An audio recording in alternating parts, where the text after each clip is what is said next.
이스라엘 백성들이 출애굽하여 광야 40년을 보냅니다. 매일 아침마다 만나로 일용할 양식을 주셨습니다. 하얀 가시 같은 만나는 어떻게 주어진 것인지 아무도 알지 못했습니다. 아침마다 들녘에 아침 이슬처럼 맺혀 있는 하얀 것들이 어떻게 주어진 것인지 알지 못하여 신비감을 느꼈습니다. 물론 안식일에는 거둘 수가 없습니다. 여섯째 날에 2배로 거두어서 이틀분을 먹었습니다. 평일에는 2배로 거둘 때에 곧장 벌레가 먹어서 먹을 수 없게 됩니다. 이것이 바로 신비입니다. 그 신비가 있기에 이스라엘 백성들은 그 이름을 만나라고 했습니다. 영어 성경을 읽어보면 만나는 What is it? 그것이 무엇이지? 아무것도 모르기에 어떻게 주어진 것인지 누구도 알 수 없기에 그것이 무엇이지? 하는 의문 속에서도 그들은 하나님께서 주신 만나를 먹었습니다. 가나안에 정착했을 때에 곡식을 심고 추수하게 되어 그 곡식으로 양식을 삼는 순간 만나가 끊겼습니다. 이런 신비를 경험했음에도 불구하고 이스라엘 백성들은 하나님을 온전히 믿지 않았습니다. 가나안에 정착한 후 여호수아가 이스라엘 백성들에게 선택을 촉구합니다. 오늘날 너희는 섬길 자를 택하여라. 강 저편에서 조상이 따르던 하나님을 섬기든지 아니면 이곳에서 머물며 아모리 사람들이 섬기는 신을 섬기든지 하라. 나와 내 집은 여호와만을 섬기겠노라. 이스라엘 백성들이 먹던 만나가 무엇인지 알 수가 없었습니다. 선지자들도 예언자들도 이런 반구 없습니다. 언급하지 않습니다. 그런데 주님 예수 그리스도께서 오셔서 우리에게 선포해 주십니다.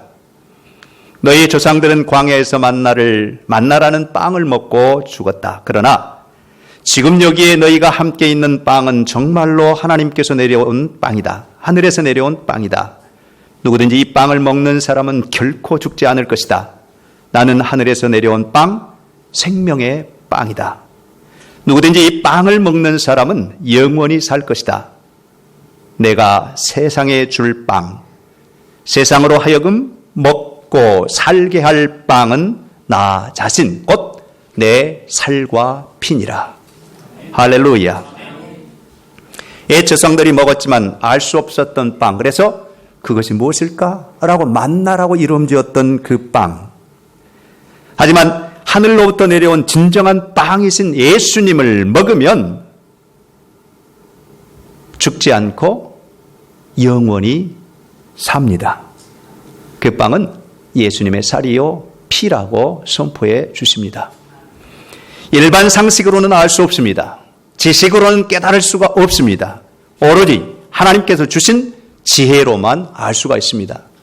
그래서 지혜자는 잠언 9장 5절 6절에서 너는 와서 내 식물을 먹으며 내 혼합한 포도주를 마시고 어리석음을 버리고 생명을 얻으라. 명철의 길을 행하라 하느니라. 이렇게 말씀하십니다. 진정한 지혜는 생명을 얻는 데 있습니다. 썩어질 육신을 쫓아 따라가는 것이 아니라 영원한 생명을 얻는 영생을 누리기에 그곳을 향하여 가는 것이 진정한 지혜입니다. 한 부자를 보십시오. 그에도 곡식을 많이 거두어서 쌓아놓을 곳간이 부족하여 창고를 넓히고 가득 채운 다음에 그날 밤 잠을 자는데 주님께서 묻습니다. 사람아, 오늘 밤 내 생명을 거두어 간다면 쌓아놓은 이 모든 것이 누구의 것이 되겠느냐? 오늘 우리에게도 같은 말씀을 하십니다. 생명이 중요하니 생명을 선택하라. 우리가 생명의 귀중함을 깨닫는 것이 바로 지혜입니다. 선택은 우리 자신에게 달려 있습니다. 오늘 성찬을 받으십시오. 주님의 살과 주님의 피입니다. 이를 믿음으로 받으면 은혜요, 형식으로 받으면 무의미한 것입니다. 성찬은 예수님의 고난과 순환, 고통과 아픔이 담긴 주님의 살과 피를 모셔드리는 일입니다. 예수님께서 십자가를 바라보시며 마지막 만찬을 제자들과 함께 나누실 때 빵을 떼시며 이는 내 살이니 받아 먹고 나를 기억하라. 잔을 높이 드시며 하나님 앞에 기도하면서 권면합니다. 이는 내가 생명을 주기 위한 새 언약의 피니 이를 먹고 마시고 나를 기억하여라.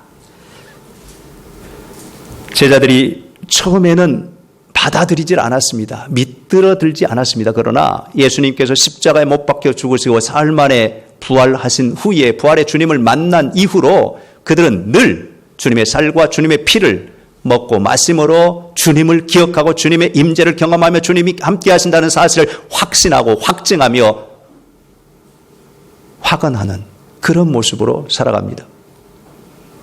마치 엠마오로 가는 두 제자가 주님을 만나서 주님을 다시 기억한 것처럼 주님의 살과 피를 마실 때마다 주님을 기억하고 주님의 임재를 경험하는 그런 놀라운 복을 누리게 됩니다. 초대교회 온 성도들은 그래서 매일 만날 때마다 모일 때마다 성찬을 나누었습니다. 그리고 주님이 함께 하심을 경험했습니다.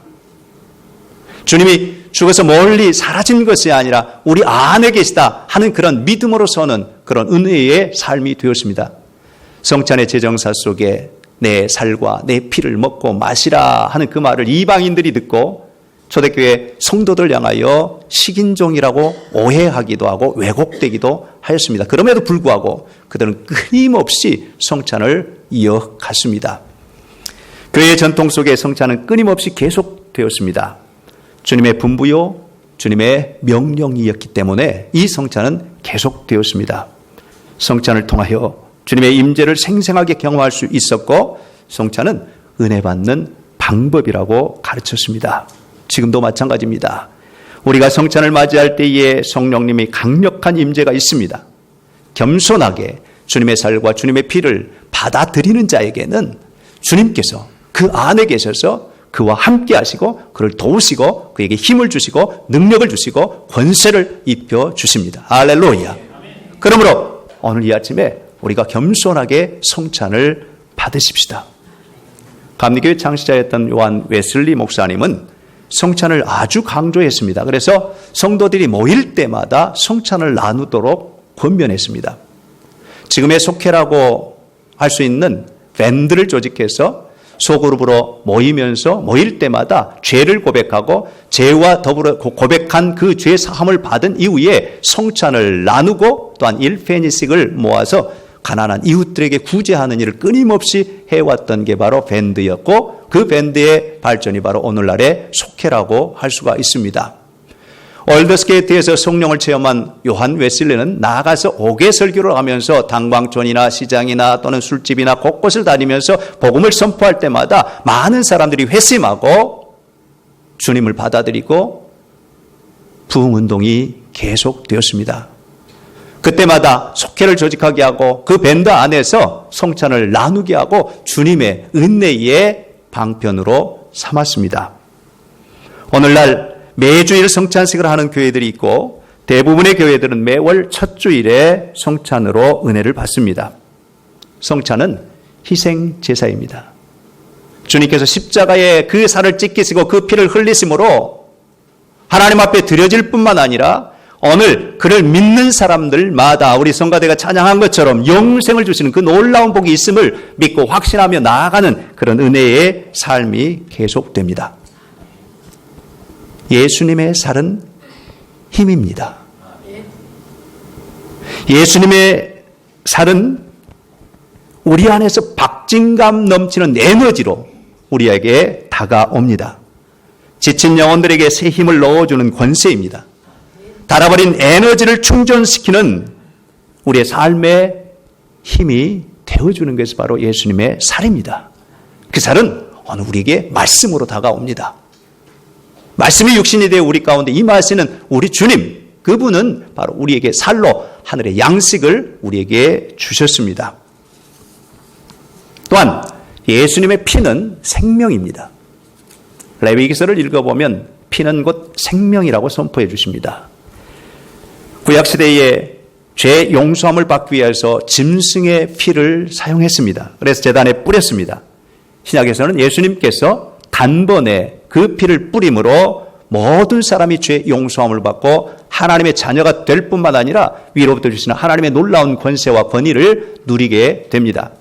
그래서 히브리서 9장 12절에 보면 염소와 송아지의 피로 하지 아니하고 오직 자기의 피로 영원한 속죄를 이루사 단번에 성소에 들어가셨느니라. 아멘.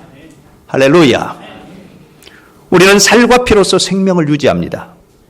살이 살아있고 피가 살아있어야 살아있는 사람으로 삽니다. 오늘 말씀 53절에 보면 진실로 진실로 너희에게 이르노니 인자의 살을 먹고 인자의 피를 마시지 아니하면 너희 속에 생명이 없느니라. 예수님의 살을 먹고 예수님의 피를 마시는 것은 우리로 하여금 살도록 하고, 이 성찬을 통해서 예수님의 살과 예수님의 피를 마실 때 주님께서 우리 안에 거하게 됩니다. 그래서 오늘 56절에 보면 내 살을 먹고 내 피를 마시는 자는 내 안에 거하고 나도 그 안에 거하느니라. 여러분, 궁을 한번 생각해 보십시오. 왕이 머무는 곳을 우리는 궁전이라고 합니다. 왕궁이라고 말하죠. 왕이 머무는 그 자리에는 근심도 걱정도 없습니다. 어린아이들이 태어나기 이전에 어머니 뱃속에서 지나는데 그 어머니 뱃속을 우리는 자궁이라고 말합니다. 어머니 뱃속에 있는 어린아이는 결코 걱정이나 염려나 두려움이 없습니다. 먹을 것을 걱정하지 않고 입을 것을 염려하지 않고 잠자리를 불안해하지 않으며 삶에 대한 두려움도 전혀 없는 공간이 바로 궁입니다. 그 궁을 경험하는 것이 바로 우리 주님 안에 머무는 일입니다. 성찬을 통하여 우리는 주님 안에 머뭅니다. 주님의 궁에 자리합니다. 그래서 염려, 걱정, 근심, 두려움, 무서움, 슬픔, 고통 다 내려놓고 주님 안에서 참 평안과 기쁨과 감사가 넘치는 삶을 살게 됩니다. 그러므로 성찬을 믿음으로 받으십시오. 주님이 여러분 안에, 여러분이 주님 안에 머무는 시간이 되는 줄로 믿습니다. 예수님은 우리를 위하여 이 땅에 오셨습니다. 또한 십자가에 죽으셨습니다. 그 사랑은 살을 찢기시며 살을 찢기는 아픔이요 피를 흘리시는 고통이었습니다.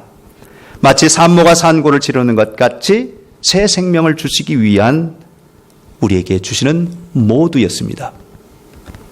최후의 만찬을 나누시며 겟세마네 동산에서 이마에서 흐르는 땀방울이 핏방울이 되도록 기도하셨고, 십자가를 지시기 위해서 골고다 언덕을 오르시며 해골이라고 하는 그 골고다 언덕에서 십자가에 못 박히시고 옆구리에 창을 찔리시면서 그 살을 찢기시고 몸속에 있는 모든 물을 쏟으시고 피를 쏟으셔서 그 생명을 우리에게 주셨습니다. 이제 저와 여러분에게 주님의 살이 나의 살이 되고 나의 살이 주님의 살이 되었습니다. 주님의 피가 나의 피가 되고 나의 피가 주님의 피가 되었습니다. 우리는 주님 안에서 하나가 됩니다. 이제는 내가 산 것이 아니라 내 안에 그리스도께서 사시는 것입니다.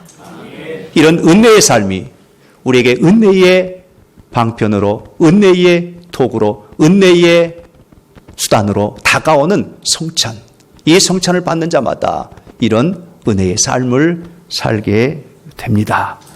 이것이 신비입니다. 그 사랑으로 우리가 살아갑니다. 그 사랑 안에 능력이 있습니다. 여러분, 이제 우리가 2월 첫 주일을 맞았습니다. 2월 한 달 동안 주님이 여러분과 함께 하십니다. 여러분이 주님과 함께 합니다. 주님 안에서 하나입니다.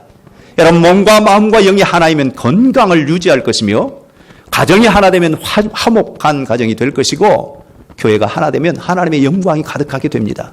여러분의 직장인의 일도 사업장 가운데도 우리 주님께서 도우셔서 하나 되게 하심으로 어려운 시대 속에서 능히 하나님의 도우심의 손길이 넘쳐나게 될 줄로 믿습니다. 그런 믿음으로 이 명절을 맞이하면서 또 2월 첫 주일 맞이하면서 기쁨으로 성찬을 받으십시오. 주님이 여러분을 이끄십니다. 여러분을 도우십니다. 여러분을 승리의 길로 인도해 주실 줄로 믿습니다. 오늘 성찬을 받는 여러분에게 목마름이 해결되고 문제가 해결되고 상처가 회복되고 질병이 치유되는 그 복이 임하기를 주님의 이름으로 축원합니다. 이제 한번 기도하십시다.